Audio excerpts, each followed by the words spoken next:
আমাদের এই পর্বে এখন আছেন আমাদের সুলেমান ভাই, দ্য ব্রাউন স্টোরি টেলার। প্রথম প্রশ্নটা ভাই, এই ইউনিক নামের পিছনে কাহিনীটা বলবেন। আচ্ছা, যারা এখন তো রাত হয়ে আছে, যারা দিনের বেলা শ্যুট করা আমার ছবি দেখছেন, তারা নিশ্চয়ই কালার খেয়াল করছেন।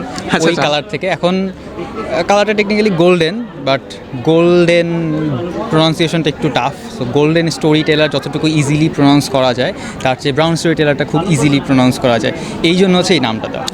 ভাই, সবাইকে যে এরকম কোয়েশন করতেছে সেটা এরকম যে আপনি বুকিশ কন্টেন্ট ক্রিয়েটর, সো অবসর সময়ে বই পড়ার পাশাপাশি আপনি কোন জিনিসটা করেন?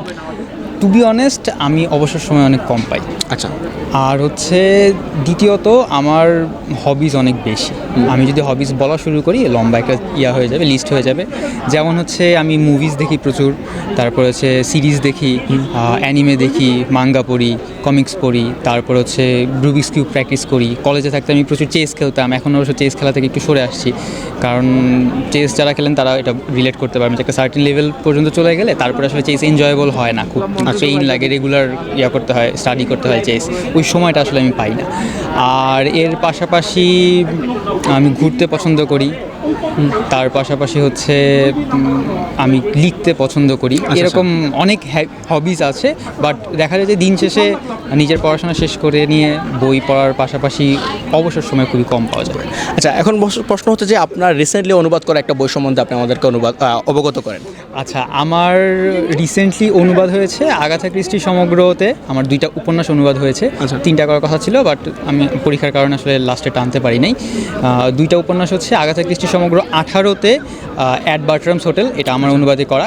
আর হচ্ছে আগাথা ক্রিস্টি সমগ্র 22-এ 1 to বাকল মাই শুজ, এটা হচ্ছে আমার অনুবাদে করা।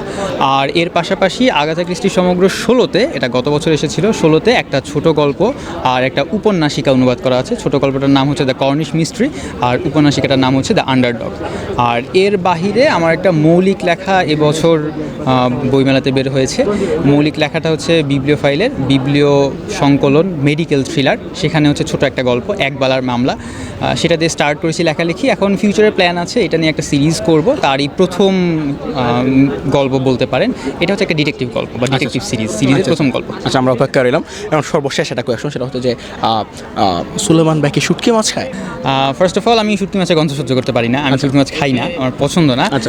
আনলেস প্রচুর পরিমাণে ধনেপাতা দিয়ে যদি রান্না করে।